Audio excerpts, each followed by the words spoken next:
Chancellor, Angela, once again I want to extend a very warm welcome to you and your team to Dublin.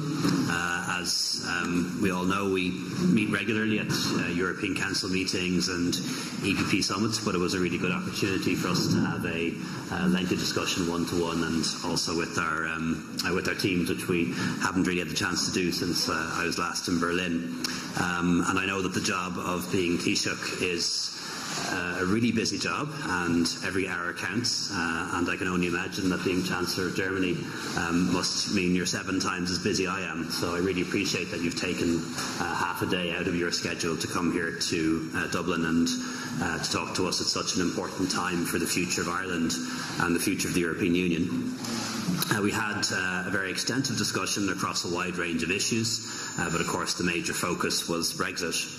And the Chancellor has been a very strong ally of Ireland throughout these negotiations, and I'm really pleased to be able to restate our gratitude to her in person today. Before we formally met, we had an opportunity to meet with and hear directly from people for whom the border is a very real and live issue.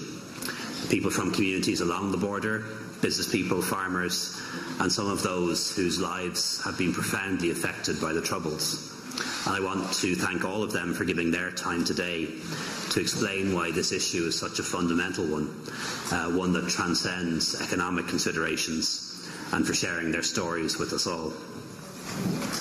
The Chancellor's visit is very timely as we prepare for a meeting of the European Council next week. At the last European Council, as you know, we provided extra time for the UK to enable it to provide and find a majority for a way forward. We said that if the UK had not ratified the withdrawal agreement, it should come forward with a clear plan for the way forward by next week, or it would leave the European Union on the 12th of April without a deal. This is an outcome that none of us want to see. Matters continue to play out in London, and I think we need to be patient and understanding of the predicament that they're in. But of course, any further extension must require and must have a credible and realistic way forward. The EU side has said that the withdrawal agreement is closed and is not up for renegotiation, and I believe that is now well understood. It's a compromise in itself and represents a fair and balanced outcome after 2 years of negotiations agreed by 28 governments. However, we've also always said that should the United Kingdom change its red lines, that we'd be prepared to amend the political declaration on the future relationship to reflect that. Both Ireland and Germany want to have a future relationship with the United Kingdom, which is close and comprehensive and as deep as possible. And we'd like to see the withdrawal agreement ratified so that we can begin the negotiations on a new economic and security partnership without further delay. However, there is very little time left, and we have to prepare ourselves for all outcomes. With that in mind, we discussed planning at European and domestic level for no deal, including how we can work together to meet our twin objectives of protecting the Good Friday Agreement, on which peace in Ireland is based, and also protecting the integrity of the European single market and the customs union, on which our economic model is founded. And I welcome the Chancellor's continued understanding and support for the challenges that we face, and if it arises, it will be a shared challenge for Ireland and the European Union. Beyond Brexit, we had a chance to look to the future, and in the coming months we're in a time of renewal for the European Union, with European Parliament elections, a new Commission to be appointed, and ambitious discussions on the future of Europe and our strategic agenda, including trade relations with the United States and the situation in Ukraine.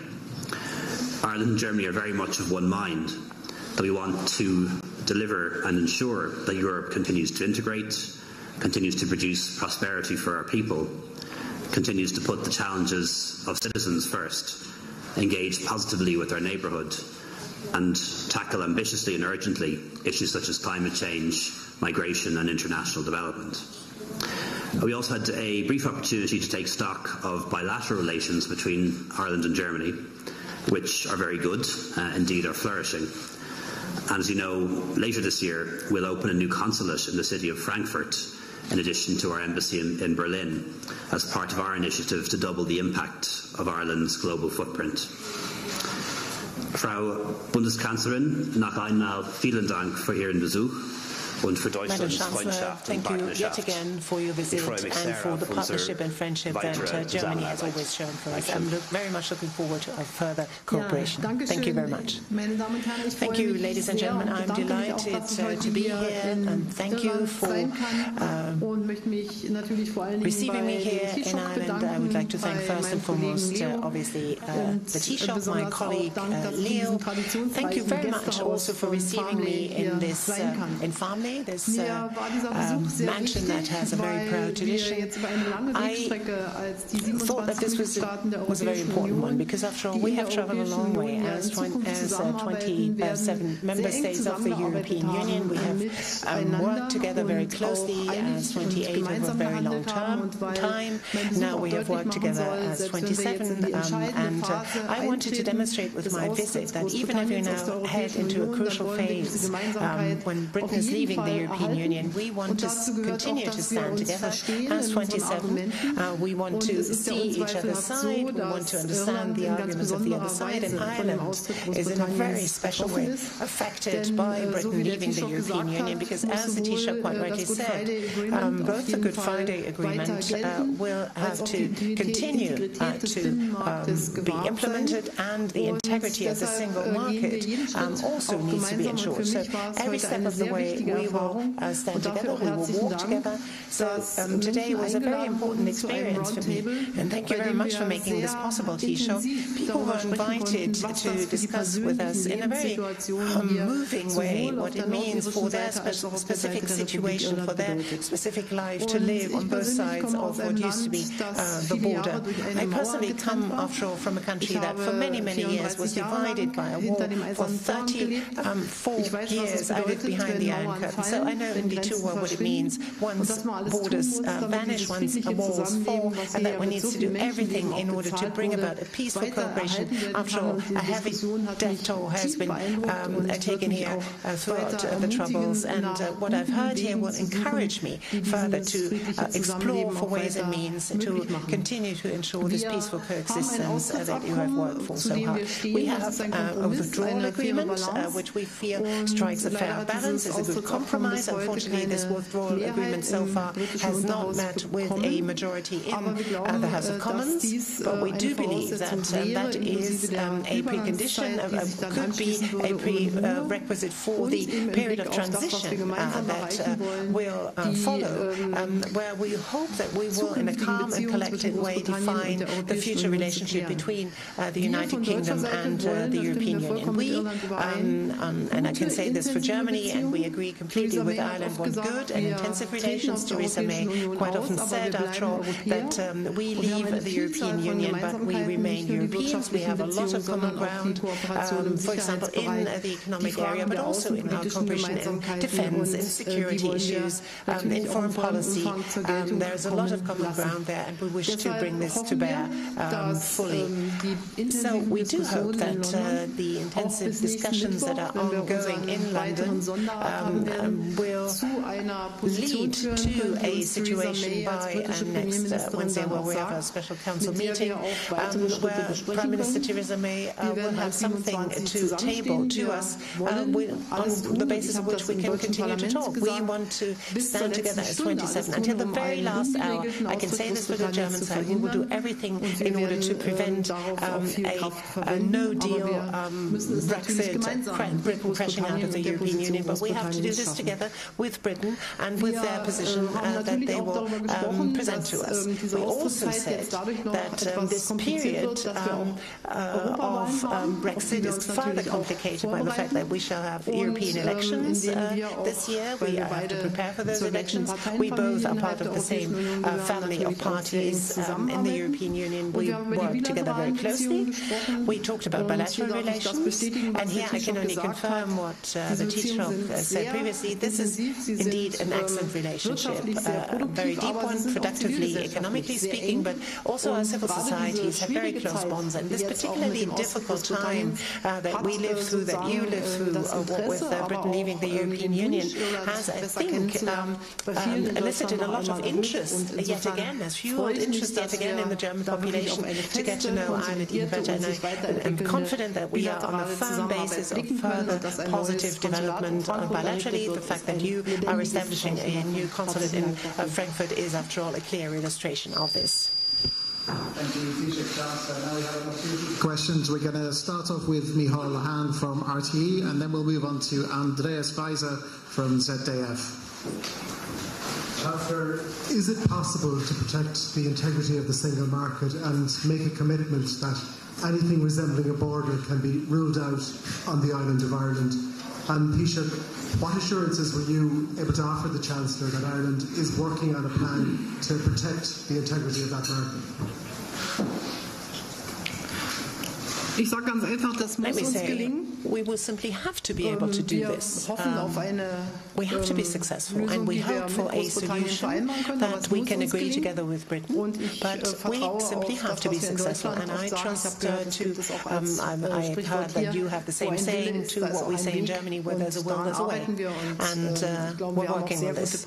And we have good partners, very good partners indeed, in the Commission with Michel Barnier, with Jean-Claude Juncker, who are putting their everything into finding a good ending, finding a good solution. So we will find this together, but we still hope, obviously, for an orderly Brexit.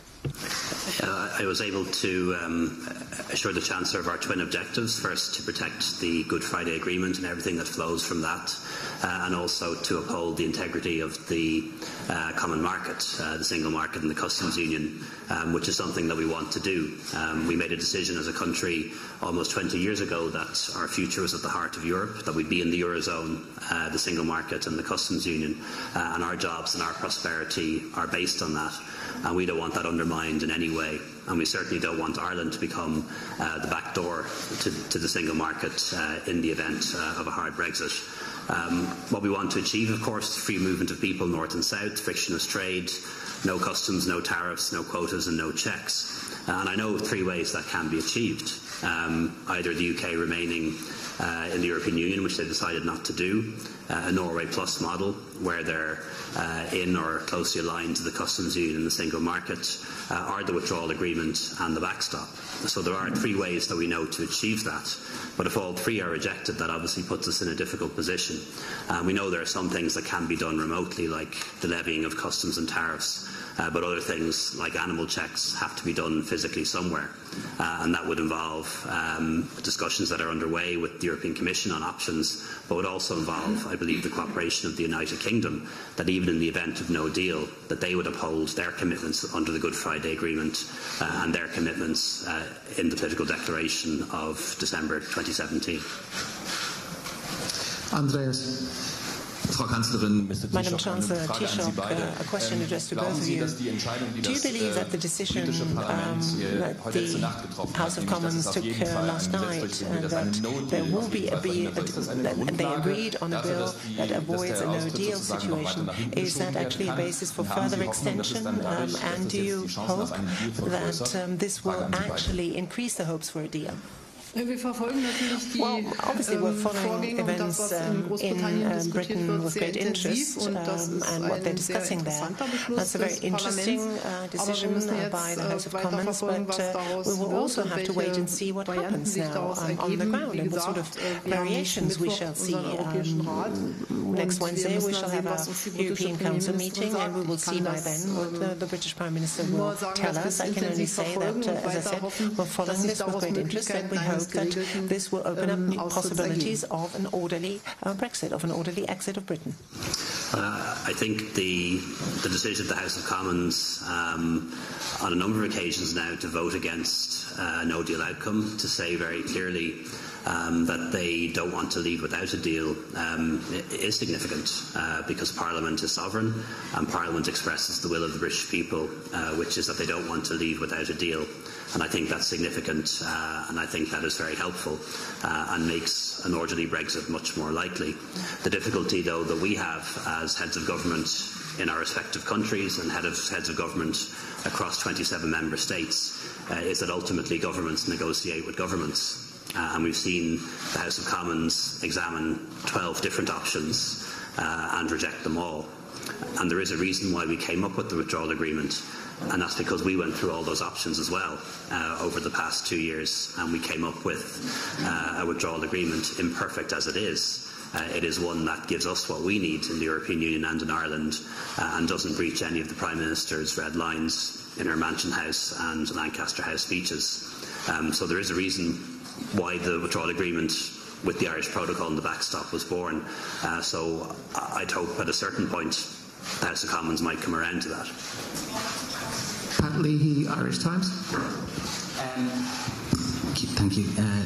Chancellor, what will happen next week if the United Kingdom has not ratified the withdrawal agreement? And what conditions should be attached to an extension if that is what Mrs May asks for next week? And to the Taoiseach, if I may, you've consistently said that there are twin objectives to keep an open border and to protect the single market, but as of the end of next week, those two objectives may be in conflict with one another. Do you have a plan yet, just over a week away from the time that it may be required? Also wir haben doch in den letzten Tagen gesehen, dass sehr viel Bewegung auch in der britischen Diskussion noch ist. Even in the British internal debate, there was quite a lot of movement. So, as of today, I am not in a position to answer speculative questions. It's an important message, as the Taoiseach has just outlined, that there is a vast majority in the House of Commons that wants to avoid disorderly Brexit, sort of without a deal, and this is my starting point, and we have to wait and see what happens. We cannot speculate today. I think we need to respect the debates that are ongoing in Britain right now. Yeah, to be very, very frank, we have a clear plan. If the withdrawal agreement is ratified, we know exactly what we'll do, and we'll be in a transition phase, and we'll be beginning negotiations on the future relationship, and we know already what our priorities are, and that's where we want to get to. We know what we can do in the event of an extension. In the event of a no deal where the UK crashes out without an agreement, it's not possible, quite frankly, to have a clear plan because there are so many different contingencies and hypotheticals, and a lot of it will depend on what the UK decides to do, whether it'll still uphold its commitments under the Good Friday Agreement, whether it'll still uphold its commitments under the political declaration of 2017. So unfortunately, with so many unknowables, it's not possible to have a clear plan. But we are working on options and on contingencies, with always in mind those twin objectives. Our absolute commitment to the Good Friday Agreement, to do all that we can to avoid a hard border emerging on our island, but also our absolute commitment to protecting the integrity of our common market. Final question to Michaela Kufnes from Deutsche Welle. Yes, one question on the border issue. Which guarantees have you been able to give the German Chancellor in how far you can or are willing to ensure that there will be no hard border no matter what? Frau Bundeskanzlerin, Sie haben davon gesprochen, Madam Chancellor, you spoke about where there's a will, there's a way, and that was also a matter of war and peace, after all, to find a solution here, Irish peace, that is. To what extent do you have the impression that all sides that are dealing with this issue are really aware of this, particularly in Britain? And would you also comment on a German question? Emil Nolde, two paintings of Emil Nolde have been taken down, and does this have something to do maybe with the National Socialist past? I suppose to answer your question, one of the things that we agreed on, and we agree very strongly, is that we need to maintain unity among the 27 member states. And we've maintained that very successfully throughout the course of these negotiations, and we will do as we enter negotiations on the future relationship. So in the unlikely event that we end up in a no-deal scenario, whatever challenges we face, whether it's protecting the Good Friday Agreement or maintaining the integrity of the common market, we'll approach those as shared challenges. It won't be anyone trying to enforce anything on anyone else. It's going to be very much a shared challenge and a European challenge, and one that we're up to. Ich kann natürlich nur für mich als deutsche Bundeskanzlerin und für die deutsche Bundesregierung sprechen, on behalf of the federal government and in my position as federal chancellor, but I must say that among our colleagues, I think we're all agreed that zu lösen ist und we was are auf dem more Spiel than steht, aware und wir of the sind uns fact ganz that what is at bewusst stake im Blick and auf what Irland, has to be solved, was and particularly zu as tun ist regards und was zu sichern Ireland, ist, und what deshalb will habe be ich da auch volles essential, what Vertrauen we need to in do, den what sort of Taoiseach assurances und we have to give, and I have dass every hier auch mit der confidence in the Kommission Taoiseach, and I think with the Commission, with those who negotiate on behalf of us in the Commission, we also have negotiators who have all of the interests in here, particularly also the Irish interests at heart, and we have trust in Jean-Claude Barnier, Jean-Claude Juncker and Michel Barnier. So even if the situation is difficult, we will find a sensible solution. And we will, as regards the Nolde paintings, I can only say that the head of the Foundation of Prussian Culture, Mr. Patzinger, has asked me to hand over those two paintings, and it's, I think, a matter of course that I do this, and I think if such paintings are used and needed for an exhibition, obviously we will give them to the relevant authorities.